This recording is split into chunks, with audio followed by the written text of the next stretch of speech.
Welcome to Guide Guru. We hope this video helps. Unbox the Nest Cam and plug it into power using the supplied cable. Wait 1 minute until the LED shows readiness and breathing light. Install the Google Home app on your phone and sign into your Google account before continuing. Verify the Wi-Fi network band is 4 GHz or 5 GHz and confirm you know the exact network name and password. Keep your phone on the same Wi-Fi network while the camera pairs with the app for a smooth initial connection. Open the Google Home app and tap Add, then Set Up Device, then New Device. Choose your home and the room where the Nest Cam will be located during setup. Scan the QR code printed on the camera or enter the 6-digit setup code manually if scanning fails. Confirm the camera name and assign it to the proper room for voice control and organization.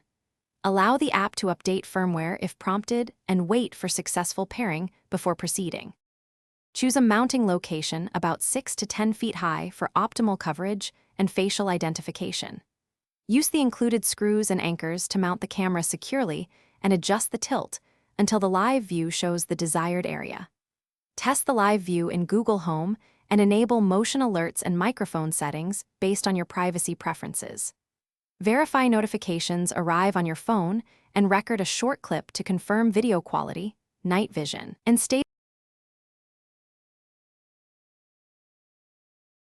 Thanks for watching. Consider subscribing if we helped you today.